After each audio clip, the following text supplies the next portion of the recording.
I'm here with George Brown, and the reason that I called George up was that I was putting together some posts for Jazz SLC for Black History Month, and I was trying to think of black musicians who are no longer with us, and I realized I could only think of two: Courtney Isaiah Smith and Joe McQueen. And so I called Gordon Hanks, who is the founder of Jazz SLC, and he said, I can't think of anybody else either. Well, you should call George Brown. And so in between the time that I talked to him and I called you, I thought, well, not only should I ask George Brown about black musicians who are no longer with us, maybe I should just have a conversation with him about his life. And maybe he could tell me some interesting things that you've done or experienced living in Utah. And so thank you for joining me today. Thanks for having me. So I think thanks to Gordon. Yes. So maybe we could start in your childhood. Where were you born and when did you start playing? I was born in Monroe, Louisiana, and I started playing in the fourth grade as a result of seeing Louis Armstrong. I thought that was the coolest thing I'd ever seen. And in elementary school, we had a chance to get into music. So in the fourth grade, we were asked what instrument would we like to play. And I chose the trumpet because of my then hero. Yeah. As a result of letting my mother and my grandfather know my interests, my grandfather went out and bought me a trumpet because they didn't have them at school for us. So that was fourth grade. I guess that's somewhere around 1957. And here I am today. Nice. The trumpet has taken me from one side of this country to the other. And I've met a lot of people as a result of it. Speaking of my childhood, the school in where I started playing is still called Booker T Elementary School in Monroe, Louisiana. And from there, from elementary school, I started playing high school band at Carroll High School under the direction of Mr. D.I. Andrews, another one of my heroes. And played in the Carroll High School concert, marching, pep band, every band they had, I was in it, which still I'm growing and becoming more infatuated with music. From there, in my childhood, or in my adolescence, after graduating high school, I got a music scholarship to Grambling State University under the direction of Mr. Conrad Hutchison and assistant Mr. Wiley. And I was in the marching band, concert band, again, all the bands they had there. And one thing that is very notable, history making for me, as well as Grambling's band, we were elected to perform in the very first Super Bowl game that just happened Sunday. Yeah.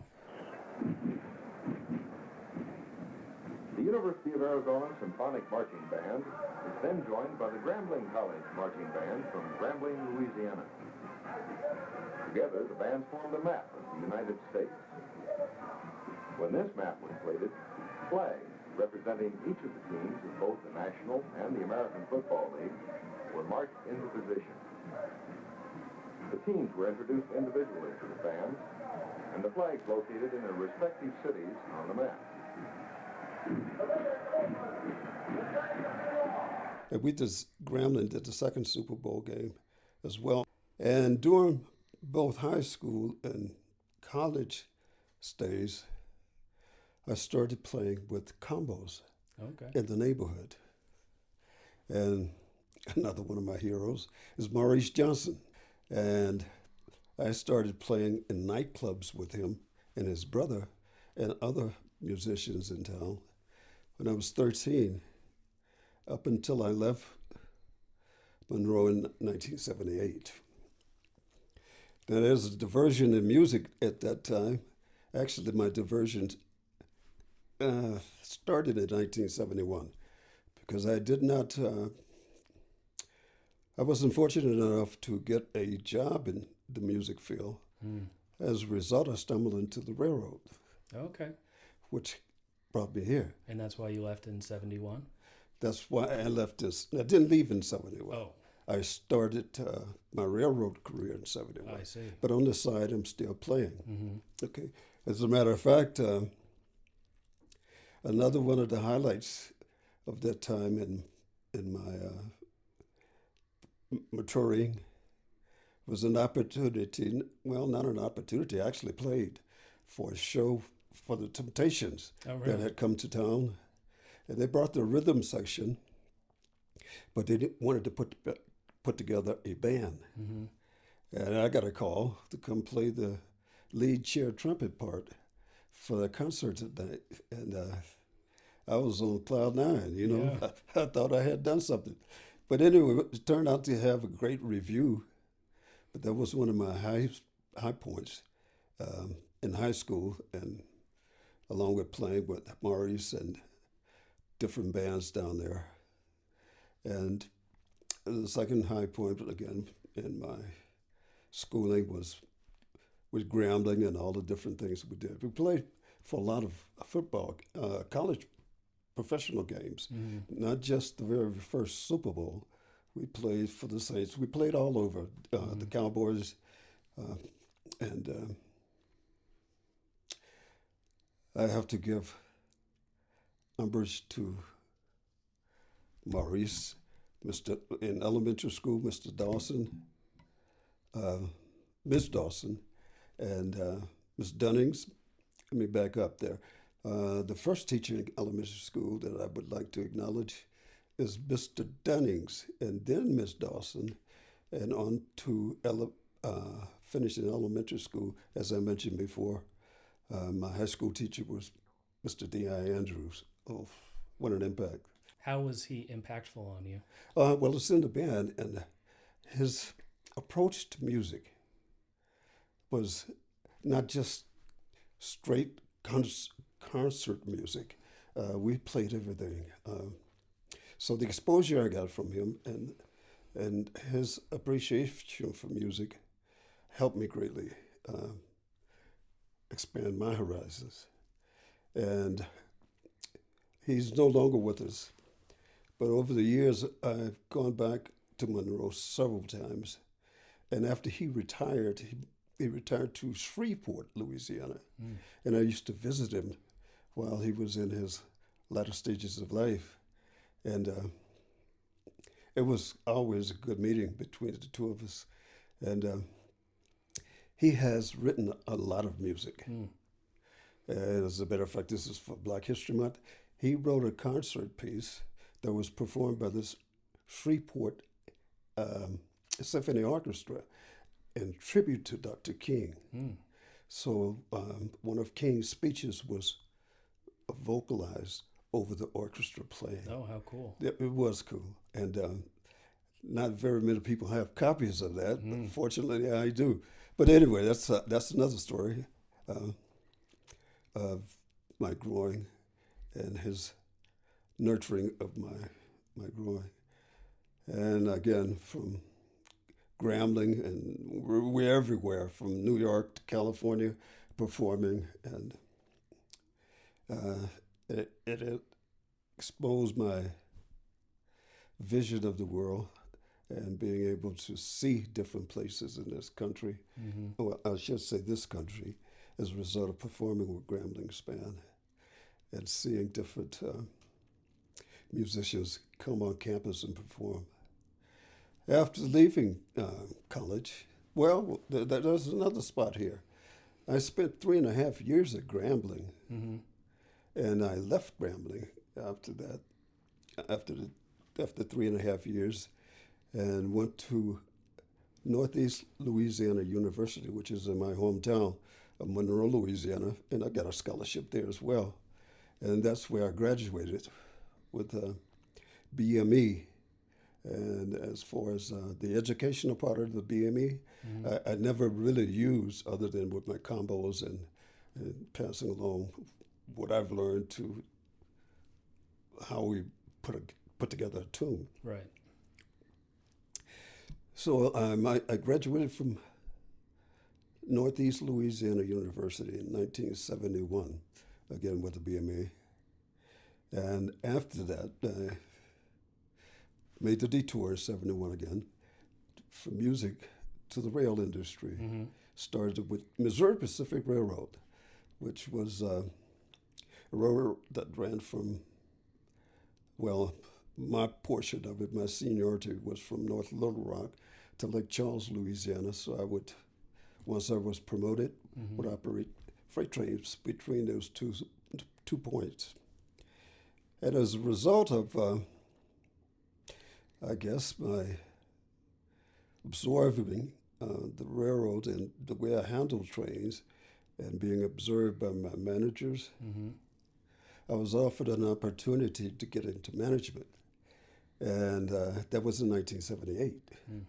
So from 71, 78, I was in Louisiana. In 78, I went to Chicago as a road foreman of engine, one of the first Africans to have a position like that with the rail industry, especially with Missouri Pacific Railroad. And I was in charge of train crews, specifically the engineers from my territory was from Chicago. Oh, what a big rail town. A little side note on that, I'd come from a railroad that I had only 15 tracks in Monroe. Now I'm thrust into Chicago where there are tracks everywhere, different railroads, different railroads all over the place, of which I had to learn their rules and regulations to impose, to transfer to our crews so they could operate on their railroads. So as a result of that, I wasn't playing as much as I wanted to, but I managed to stay with my instrument and playing with Governor State. They had a community jazz band, and I would go over whenever I was in town and participate. And again, unbeknown to me, the FRA had set in. I used to have to teach what are called rules classes to the employees, and the FRA, I didn't know this, happened to be in one of the classes. I just thought it was some other official, and they made comment to my superiors there that the class that I gave was one of the best they had ever seen. As a result, I continued in Chicago with my tour duty there from 78 to 85. And in 1982, the Union Pacific Railroad bought the Missouri Pacific Railroad. Okay, so the word got out about my abilities with handling the crews and handling the rules and regulations of different railroads. So they offered me a position out here as one of the instructors for the entire training staff of the Union Pacific Railroad. Wow. Another position that I was the first in. So as a result of being here, this was the first job I've had on the railroad since 1971 that had a regimented work schedule. 5 days a week. At that time, it was 8 to 4. Yeah. Oh, I've died and gone to heaven. Yeah. So I was able to spend more time with music, and I knew I wouldn't be being called to go out to do something. So I was immediately able to take advantage of this new work schedule. And as a result of being here, I searched out the music arena and what was going on here. And I found out that they were having at Alan Waite's studio every other week, Mm-hmm. they would have a community big band that would come in. And the musicians would come in and read different charts Mm-hmm. that were written by other musicians in town that didn't have access to a big band. And that's how I got into the music scene here, is through meeting a lot of people in that big band. And from there, I started performing with Steve Williams of Yes. Steve Williams, Daddy-O. Yeah, he had a band called the Daddy-Os. Oh, did he? Yeah, yeah. That was the first jazz band, small jazz band What I was played he with. playing? Saxophone. Oh, really? Yeah. I didn't know he played. Yeah, he plays. Yeah. Okay. Yeah, he plays. He gave it up though. Oh. Yeah, he gave it up, and he left it to me basically. After he left the band, I took it over, and it's been the G Brown Quintet ever since then. Tell me about the G Brown Quintet. Okay. Well, it includes myself on trumpet and flugelhorn and percussion. On piano is Dave Weisenberg. On drums, Mark Matonen. And the bass player is Leo Davis. And this brings me to one of my dearest friends who plays with me, and his name is Dr. Clifton Sanders. He plays all the reed instruments from soprano, sax, alto, tenor, and flute. We've been together, he's been with me for going on 20 years. And we've played all venues around this town from, I think the excellence in the community is probably the higher echelon of concerts. And we've performed there twice for two concerts there, but from one end of this valley to the other. From Snowbird, currently we're playing at Sundance. Oh, yeah. We've been there for about 4 years with a slight with an interruption because of the pandemic Right. that closed everything down. But yes, we've been there, and that's turned out to be a great place to play. People from all over the country, as well as the world, come there for skiing, and Yeah. then they come into the club to hear us play. They're always surprised, and it's kind of baffling to them to find. I must toot my own horn here. To find the caliber of musicianship and jazz Yeah. here in Utah, of all places. They say Yeah. you guys could be playing anywhere. Yeah. So those are quite good comments. Same thing happened up to Snowbird. We were there for about 9 years. And that brings me to another name that's not included in the quintet.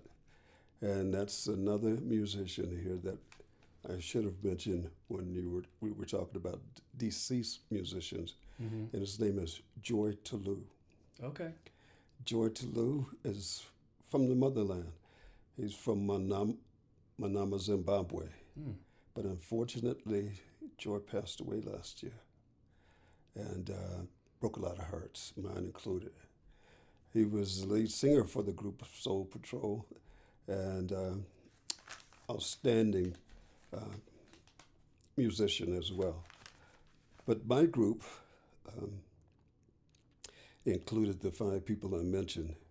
And I would like to give some more kudos to Dr. Sanders, because he's not only relegated to the music as far as his talents are scattered everywhere. He's the vice president of Salt Lake Community College, and all the campuses, with the whole network. He's the vice president there, and find time to lend his musical talents with me, with our band, and very much appreciated. He's a good man on top of it.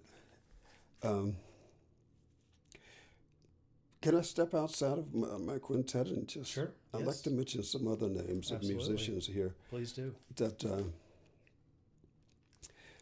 I think need to have some exposure. Since Gordon could only think of me, let me share with you some of the people that I think deserve acknowledgement. And I'll start with the ladies. Gloria Johnson Stanton. She's a vocalist. I won't pigeonhole her or any of the rest of the musicians I will mention here as strictly jazz musicians. They're musicians Right. that the capabilities are endless. And she's worked with us from time to time. Beautiful voice. She performed with us at the Cathedral of the Madeleine. That was the first time they had ever had jazz in the cathedral. We were fortunate to be asked to perform, and she performed with us there. We did 2 of those performances there. She's also worked with the quintet at the Garage, Avant Groove, and also she's appeared with us at Sundance. Another lady that I have not performed with, but I've heard her sing, she's been at the Excellence in the Community on that program for several concerts. Her name is Dee Dee Darbin. Yes, Dee Dee Darby Duffin. Yes, so Yes. you're aware of her. Oh, very much so. Yes. Yeah, well, I want to give kudos to her. She's incredible. It's, Yeah. to say the least. And Yeah. also an actress. Yes. I can't pigeonhole her to just one genre as well. She's a great talent. Harry Lee. Oh yeah, Harry Lee. And the Yeah, Back Alley and the Blues Back- Band. Yes. Yes. I've not played with Harry Lee, but I've played with him at a social event. Throw this out there. He might, hopefully he will appreciate it. The brother can barbecue. Oh, really? Yes, he can. Another singer, vocalist that I've worked with in the early stages of my tenure here is a young man named Daryl Braham. I don't know him. Okay, he's a younger man than I am. We worked together with a group called Armed and Dangerous. It's a great name. Yes, yeah.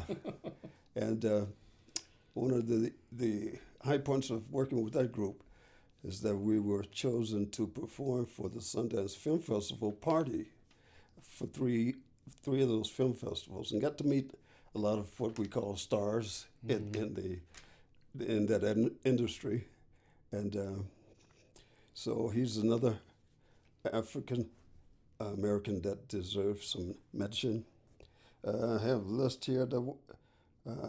Charles Bradley. Charles Bradley. He's His a name vocal- rings a bell, but I can't. He works a lot with Dan Waldis.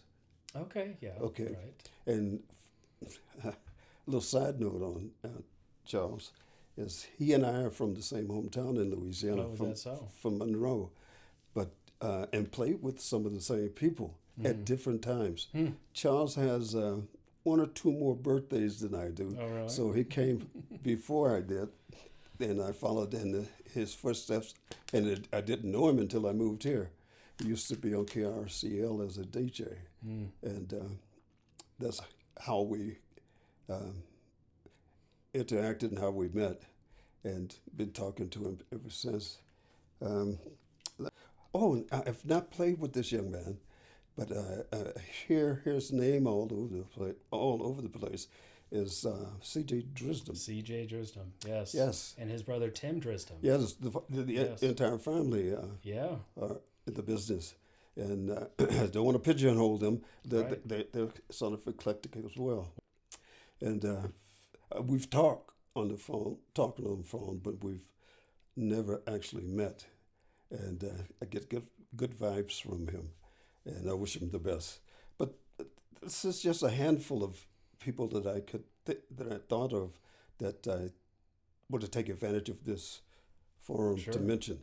Well, some others that I think we should mention since we're talking is Joshua Strowther, Joshy Soul. Do you know him? I know that name. Yeah, he does like this kind of like Motown-y original music, Okay. exciting show where he dresses like just the coolest person you can ever imagine. He'll change his clothes in the middle of the set, and everybody loves him. Okay. And then his drummer, Cameron Hodges, I believe he plays with the Cavalry.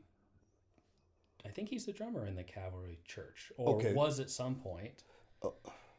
Calvin Perry? No, Cavalry Baptist Choir Church. I could be mistaken on that. Okay. Well, now those are the young guys. Yeah, those are the young guys. And, Yeah. But there's also Rashawn Pickett, who is a guitar player. well, Yeah, and I'm blanking on names. See, the thing is we live in Utah, and there's so many white people here. You know, I really want to. really? I know. I had noticed that. I know.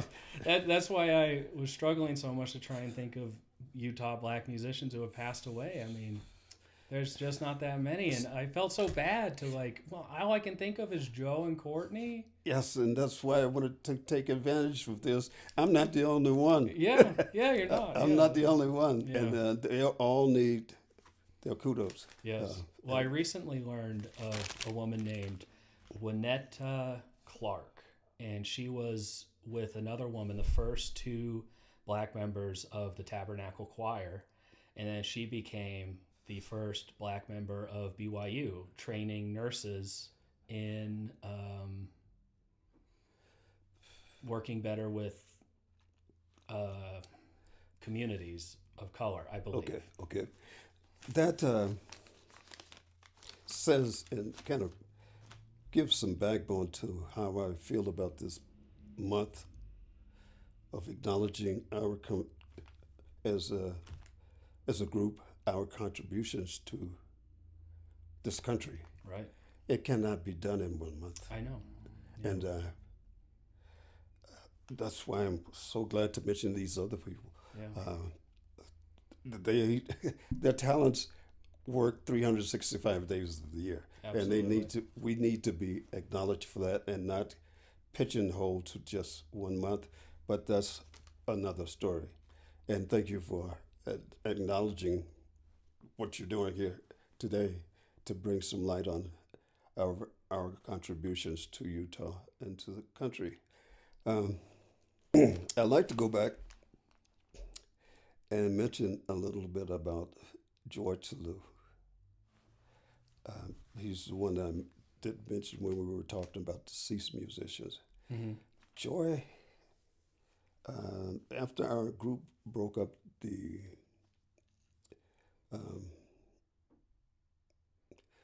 what's the hell? I just forgot my name. Soul Patrol. After we broke up, he and a musician here named Eric Sopanen Mm-hmm. developed a duet. Mm. And Joy has played all over this valley. He's been back and forth. But he has a day job working out there with Clifton Sanders, Dr. Sanders. Mm. But when he was living, he would balance his performances here in the valley and jet to Vegas Oh, really? to perform there and jet back Mm. to take care of his day job. What kind of performances was he doing in Vegas? Show tunes. Oh, okay. You know, so incredible talent from Manama, Zimbabwe. And how did he make it out here? Do you know? I don't know. Mm. I don't know. I met him at Salt Lake Community College Mm. when I was over there training for the Union Pacific Railroad. Mm-hmm. Had no idea he had musical talents, and that's quite a story. But that's a long story. But Joy deserves mentioning as far as I am concerned. And I hope Eric won't be pissed at me, but I'm going to share this. Eric just got news yesterday. And who is Eric? Eric Sopanen. Okay. Eric used to own a guitar shop here, Mm-hmm. Guitar Czar. Right. But he's an outstanding player, and he played with us with Soul Patrol. But Eric, God bless him, has defeated cancer. Oh, that's great news for him. Oh, yes. I was so elated when I saw that, and he's bouncing all over the walls, because it's been a long struggle for him. But he's never stopped playing. never stopped. But so those are some of the people that I glad you allowed me to mention in this interview. Um, that's added to the flavor of this valley. Yeah. Let's see. What would be a good question to ask you? Well, I don't know a good question, but I can mention to you. Okay. One of the places I initially started playing was I took the group over, and some of the people who are listening may remember D.B. Cooper's. It's in the Walker Bank building in the basement. We played there for the last 4 years of his existence. And one of my dear friends, two of my dear friends I met there, I went there the first time, not to play, just because I heard they were having jazz there. And I stumbled across Alan Michael, Yeah. who was going down there as well. And that's how we met, was going to D.B. Cooper's. And in my group at that time is another black musician that is very deserving of some credit here. Frederick James McCrae. He's a piano player from New Orleans who studied under Marcellus and went to Xavier. Outstanding pianist. Is he still around? He's still around. Give him a call. Does he live in Utah? He lives, and I have his phone number. Okay. So give him a call and get him in here. He's an outstanding. And is he still playing? He's still playing. Yeah. Frederick is awesome. But anyway, that was one of my first major places to play. Was D.B. Cooper's on a regular basis, and from there we just kind of branched out all over. Yeah, Alan Michaels, he's great. I took saxophone lessons from him. Did you? Yeah. So did Frederick's son. Oh yeah. Yeah, Frederick's son took from. You can't beat Alan. Yeah. You know? Yeah, and he has quite the resume behind him. Oh, yeah. He's got this Juilliard. yeah, Yeah. and this album, which is getting picked up all over Again. the planet. Yeah, Again, yeah, from his days back in New York. yeah. Yeah. So, what about I know you had a relationship with Joe McQueen. Only superficial. Mm. I never played with Joe. We played in similar events. We played before and or after each other, specifically at the Juneteenth festivals up in Ogden.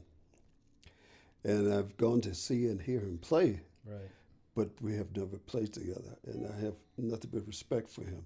He's the first person I sought out when I moved here. Once I found out there were other Africans playing music, jazz, and they told me where he lived, and I tracked him down and just went up to meet him in Ogden. And but he's quite a character, and Yeah.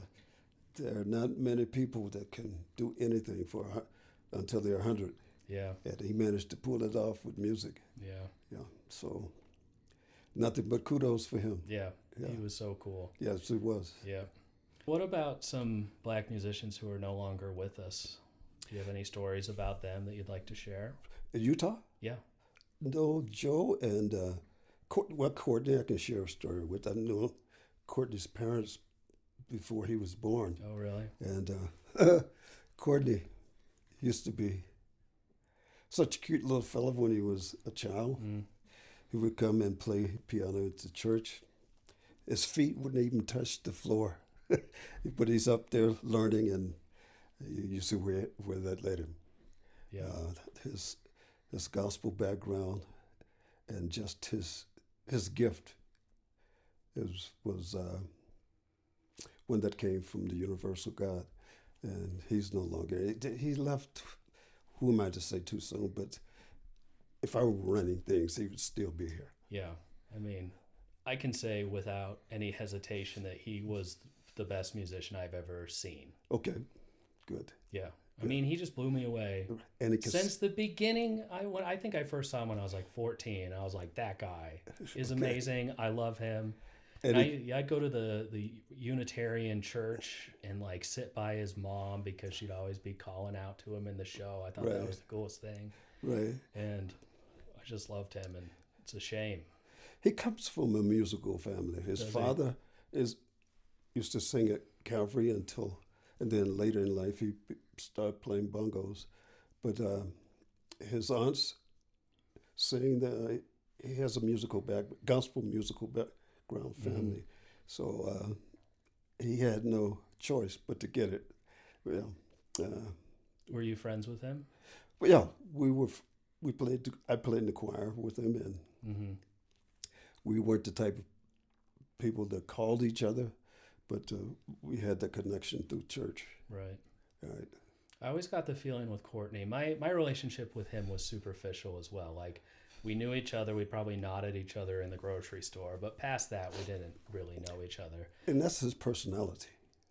He was very, very quiet. He wasn't. He wouldn't come and chase you down to Yeah. talk. He was just into himself. Yeah. Uh, But I always wondered, like, he was so brilliant on the piano. Like, I want to know more about him as a person behind the music. Like, what was his impact on, because I know he was really involved in the church. Like, what was his impact on the church behind the scenes when he wasn't playing? well, when he wasn't playing, it was not a. Oh, don't let me say that. But the choir wasn't where they should be. Yeah. You know, he as well as his father before his kid was born. He had that extra flavor to the choir, and he could pull things out of them, and he did so. So he was very well appreciated by the church, the choir, and on top of that, he could sing. Not only play the piano, Right. yeah. So his family shared that with him Yeah. because they're singers, and you missed a treat when you missed his father's singing. Mm. I've only heard on an album his aunts sing, but Courtney had a great impact. Yes. There's a bass player in Calvary Choir that Courtney took under his arms, under his wings, and when he first came into church, I'm not going to mention his name, but when he first came into church, he bought him a bass and amps. And at the time, he was not proficient on it. But by the time Courtney finished with him, oh, he was outstanding. He still is. He's still playing. But that's about all I can share with you about Courtney, because like I mentioned before, we were not bosom buddies. Right. Okay, and I always found Courtney kind of hard to get close to, but his music spoke for him. Yes. That was his reach to people. And you can tell the undying love from his close friends, like David Halliday and Yeah. Kaya, Oh, Kareen, yes, and Denson. yeah. You can tell that like their lives were just ripped apart Exactly. when he passed away. Not only their lives, but the people, the choirs, the choir Oh, yeah. directors, everybody that he touched, Yeah. not physically Yeah. but spiritually, were devastated at such a young age. Yeah. You I know. think he was like 35 or 36 or something. But it was not in our control to determine that. And for whatever reason, beyond my limited ability to rational things out, don't know why he had to go. But he left us good memories, and cherished those. So I have a question that's kind of like ethereal, but I often think like, what is talent? And I think my only talent that I was given in music was the desire to practice. And that's how I got any sort of ability, was I actually wanted to practice my scales. If you were given a talent, what do you think your talent would be? Well, I think I have been given a talent. And my talent is, I've been given several talents, one of which is sharing information and having that information be digested by people who did not understand it before. Mm-hmm. I have a talent with music. But when you speak about talents, everyone has a talent. Right. If it's nothing more than driving a car, just sitting and breathing, Right. everyone has a talent. I guess the reason, the music is on such a pedestal because it touches everyone. Mm-hmm. And to be able to do that is the talent. If you can make a sound on an instrument, you're playing.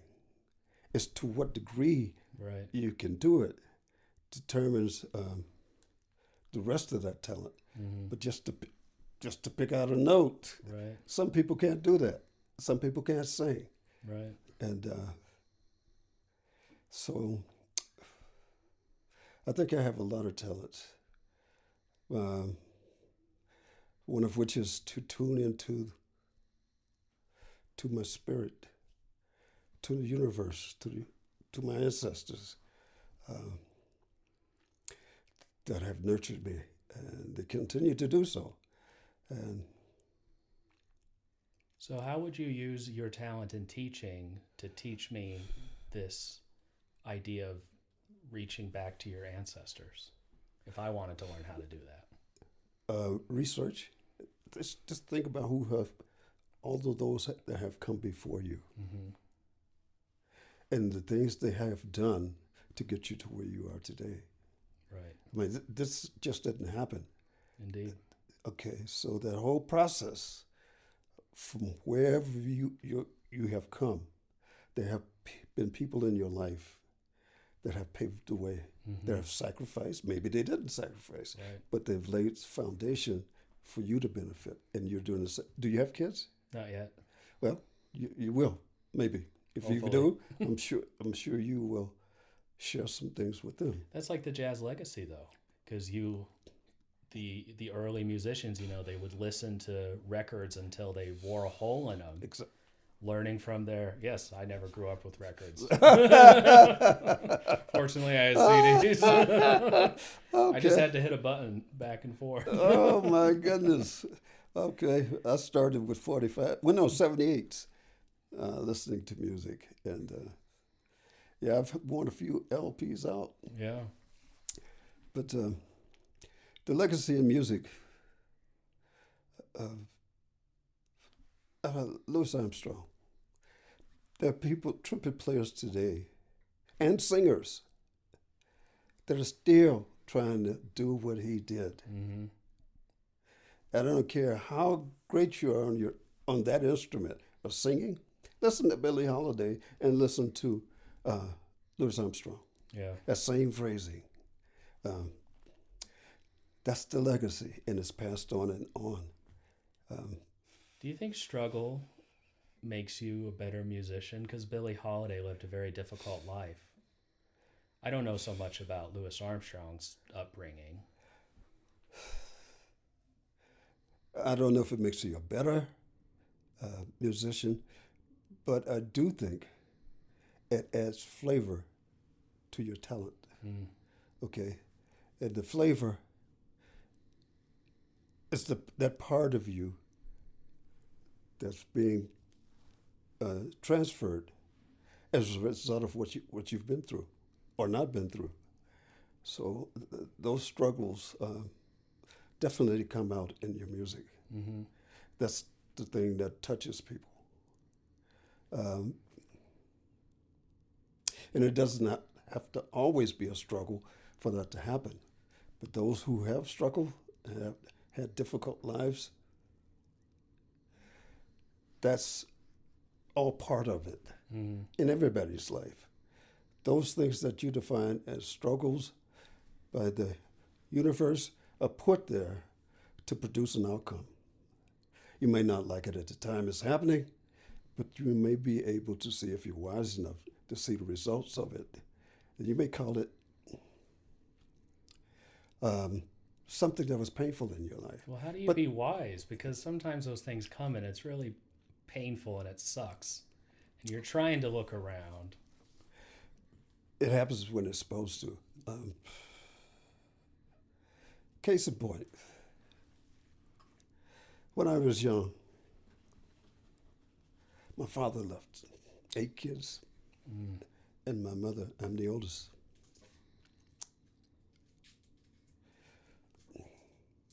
And I hated him for it.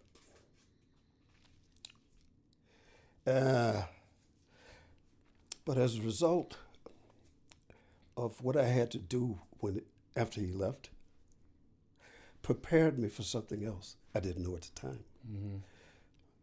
My first job in management, I was, as I mentioned before, I had gone to Chicago to take over a management job.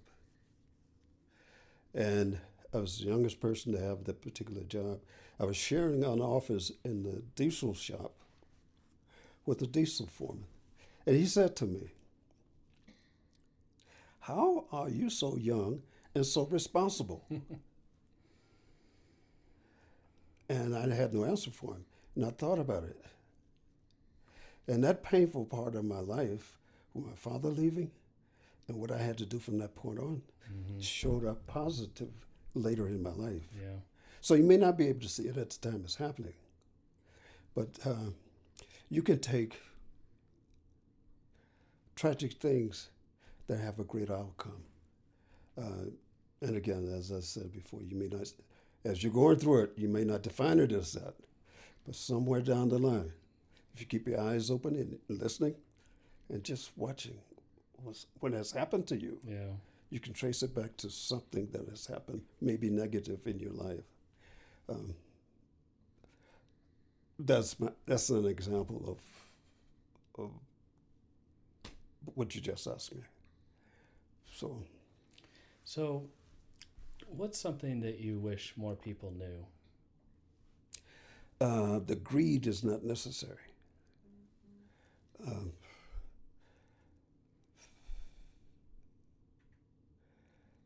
That we have more in common than we have differences. And if we can get away from greed and the ideas of being better than others, every person on this earth, regardless of what you do or what you don't do, is going to get the same reward. And there's a ticket out of here. So if everybody can understand that, what's the point of all this?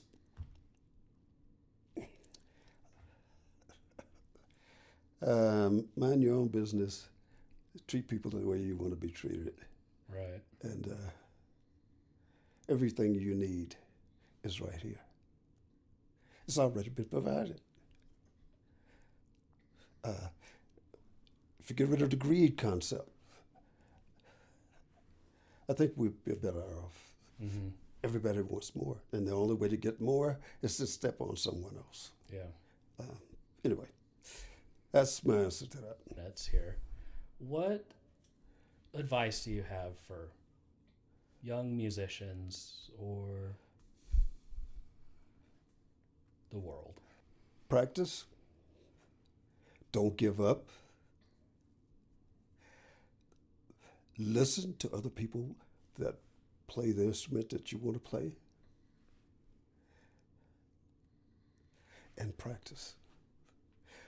Practicing an instrument can be transferred to anything, any vocation, because it builds discipline. It builds repetition until something positive comes from it. Practice. Listen and practice. And play. Have fun.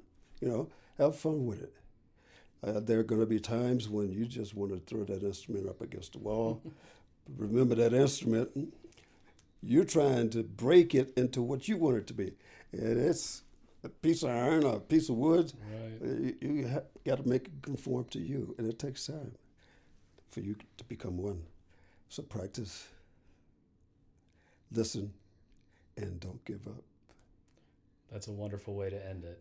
Thank Thank you you very much for being with me, George. Thank you It for was having me. wonderful. Thank you.